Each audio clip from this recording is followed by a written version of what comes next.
महात्मा बुद्ध भारतीय विरासत के एक महान विभूति हैं। उन्होंने संपूर्ण मानव सभ्यता को एक नई राह दिखाई। उनके विचार उनकी मृत्यु के लगभग 2500 वर्षों के पश्चात आज भी हमारे समाज के लिए प्रासंगिक बने हुए हैं। बुद्ध का सबसे महत्वपूर्ण विचार आत्मदीपो भवः है, अर्थात अपना दीपक स्वयं बनो। इस विचार का मूल यह है कि व्यक्ति को अपने जीवन में किसी भी नैतिक अनैतिक प्रश्न का फैसला स्वयं करना चाहिए। वर्तमान समय में बुद्ध के इस विचार का महत्व बढ़ जाता है। दरअसल आज व्यक्ति अपने घर, ऑफिस, कॉलेज आदि जगहों पर अपने जीवन के महत्वपूर्ण फैसले भी स्वयं न लेकर दूसरे की सलाह पर लेता है, अतः वह वस्तु बन जाता है। बुद्ध का सिद्धांत व्यक्ति को व्यक्ति बनने पर बल देता है। बुद्ध के नैतिक दृष्टिकोण का दूसरा प्रमुख विचार मध्यम मार्ग के नाम से जाना जाता है। उल्लेखनीय है कि उनका मध्यम मार्ग सिद्धांत आज भी उतना ही प्रासंगिक है जितना बुद्ध के समय था। उनके इन विचारों की पुष्टि इस कथन से होती है, वीणा के तार को उतना नहीं खींचना चाहिए कि वह टूट ही जाए, या फिर उतना भी उसे ढीला नहीं छोड़ा जाना चाहिए कि उससे स्वर ध्वनि ही न निकले। उनके मध्यम मार्ग और अलौकिकता पर बल के विचारों की प्रासंगिकता वर्तमान समय में और ज्यादा बढ़ जाती है। उनका यह सिद्धांत रूढ़िवादिता को नकारते हुए तार्किकता पर बल देता है। दरअसल आज दुनिया में तमाम तरह के झगड़े हैं, जैसे सांप्रदायिकता, आतंकवाद, नक्सलवाद, नस्लवाद तथा जातिवाद इत्यादि। इन सारे झगड़ों के मूल में बुनियादी दार्शनिक समस्या यही है कि कोई भी व्यक्ति, देश या संस्था अपने दृष्टिकोण से पीछे हटने को तैयार नहीं है। इस दृष्टि से इस्लामिक स्टेट जैसे अतिवादी समूह हो या मॉब लिंचिंग विचारधारा को कट्टर रूप में स्वीकार करने वाला कोई समूह हो या अन्य समूह, सभी के साथ मूल समस्या नजरिए की ही है। महात्मा बुद्ध के मध्यम मार्ग सिद्धांत को स्वीकार करते ही हमारा नैतिक दृष्टिकोण बेहतर हो जाता है। हम यह मानने लगते हैं कि कोई भी चीज का अति होना घातक होता है। यह विचार हमें विभिन्न दृष्टिकोणों के मेल मिलाप तथा आम सहमति प्राप्त करने की ओर ले जाता है।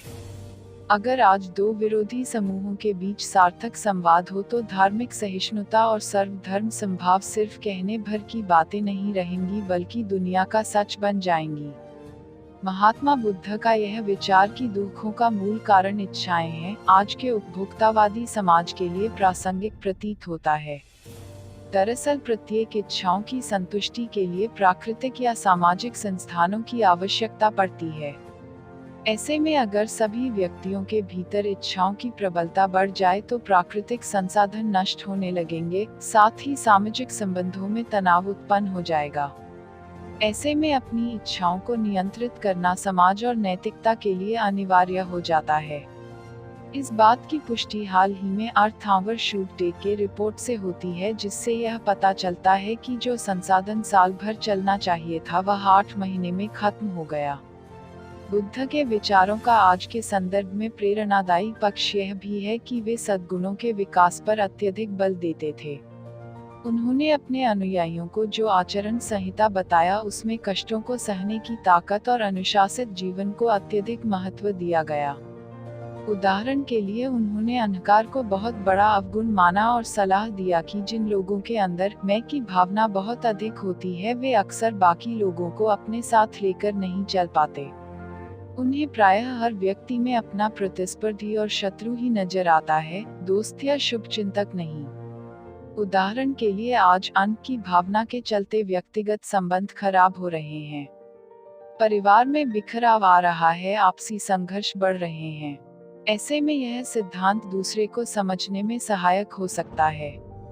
महात्मा बुद्ध ईश्वर, जो धर्म का केंद्रीय बिंदु है, को नकारते हुए भी बौद्ध धर्म को इतने व्यापक स्तर पर स्थापित करने में सफल रहे हैं, जो उनकी प्रासंगिकता को बताता है। बुद्ध का कर्मवादी सिद्धांत भी वर्तमान विश्व में काफी महत्व रखता है। दरअसल आज जिस तरह व्यक्ति भाग्यवाद तथा तरह तरह के आडंबरों एवं कर्मकांड में जकड़ता जा रहा है, ऐसे में कर्मवादी सिद्धांत उन्हें मानव कल्याण से जोड़कर समाज को तार्किक बनाने में कारगर साबित हो सकता है। महात्मा बुद्ध की शिक्षाओं की उपयोगिता आज के परिप्रेक्ष्य में बढ़ जाती है। उनकी शिक्षा नैतिकता, करुणा और संवेदनशीलता को बढ़ाने में सहायक हो सकती है, जिसके माध्यम से शांति और सतत विकास पर आधारित एक संघर्ष मुक्त विश्व व्यवस्था को सुनिश्चित किया जा सकता है। दरअसल आज स्कूल कॉलेज में शिक्षा का उद्देश्य अच्छी व्यवस्था व भौतिकवादी समाज में अधिक से अधिक संसाधनों पर कब्जा प्राप्त करना रह गया है। ऐसे में व्यक्ति मानवतावादी सिद्धांतों से दूर हो गया है, जहां संवेदना का स्तर शून्य हो गया है। बच्चों पर उच्च अंक लाने का दबाव डाला जा रहा है, न कि इस बात का कि वे शिक्षा प्राप्त कर नैतिक व्यक्ति बने। आज घृणा के विचारधाराओं के समर्थकों को विचारहीन मृत्यु और विनाश से बचने के लिए रचनात्मक रूप से संलग्न होने की आवश्यकता है। ऐसे में बुद्ध का सिद्धांत शांति से बढ़कर कोई आनंद नहीं है, ज्यादा प्रासंगिक हो जाता है।